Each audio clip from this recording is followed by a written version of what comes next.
কোপের পর কোপ, মাথায় ঘাড়ে বুকে পেটে কেটে নেওয়া হলো ডান হাত, কান। এরপর পরপর 2 রাউন্ড গুলি। আশঙ্কাজনক অবস্থায় প্রৌঢ় মৃত্যুর সঙ্গেই পাঞ্জা লড়ছেন অভিযুক্ত তৃণমূল নেতা তথা তৃণমূল গ্রাম পঞ্চায়েতের প্রাক্তন প্রধান সহ 8 জন তৃণমূল কর্মীর বিরুদ্ধেই সামনে এসেছে সিসিটিভি ফুটেজ। অভিযুক্ত সকলেই পলাতক। ঘটনা মালদার কালিয়াচকের সুজাপুরে ইস্টাফিল শেখ তার ছাগলের খামার থেকে ফেরার পথে তার উপর হামলা চালায় সুজাপুর গ্রাম পঞ্চায়েতের প্রাক্তন প্রধান আরিফ আলী সহ তার অনুগামী তৃণমূল কর্মীরা। ইস্টাফিলের স্ত্রী শাহিদা খাতুন কালিয়াচক থানায় অভিযোগ দায়ের করেছেন। আশঙ্কাজনক অবস্থায় মালদা মেডিকেল কলেজ ও হাসপাতালে চিকিৎসাধীন ইস্টাফিল। ঘটনার তদন্তে পুলিশ, অভিযুক্তরা পলাতক।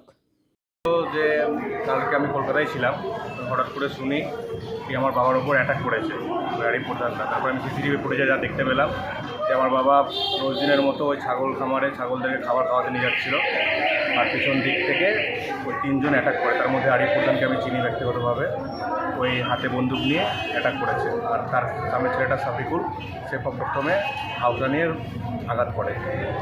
কোন দলের? টিএমসির এক্স প্রধান ছিল 5 বছর, আর এখন যে আবার বোর্ড গঠন করছে ইলিগালভাবে, সেখানেও সে জড়িত আছে। মানে মেন কান্ট্রি আরিফ আলী, মানে তৃণমূল দলেরই? হ্যাঁ, তৃণমূল দলের। কেন? হচ্ছে ইসরাফিল শেখ, বয়স 48 বছর। কী করেন? ব্যবস্থা করে কিসে? মাছের খাবারে। একটা বাড়ি আছে, একটা ওখানে বীজ দিতে যায়।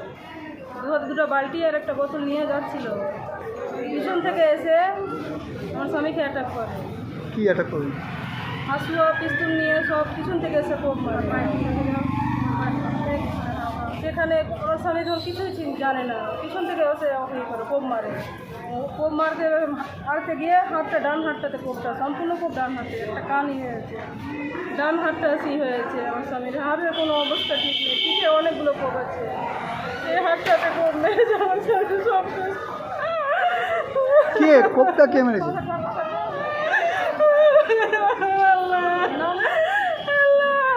কোপটা কে মেরেছে? আরিফ প্রধান 3 ভাই ছিল, আরিফ, সোহেল, নাসিব আর ইস্তাফিয়ার 2টা ছেলে ছিল।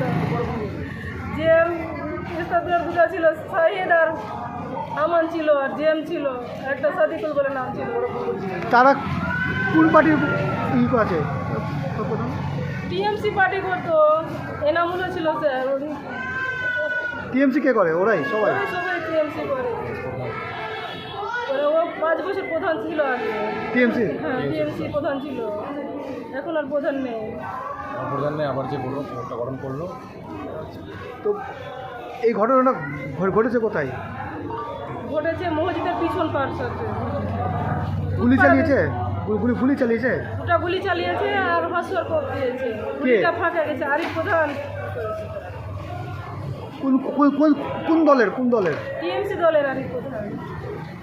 মাঝেতে শক্তি দিলাম, মানে হাতে আছি, হাতটা চলে গেছে, হাতে ডান হাত দিয়ে।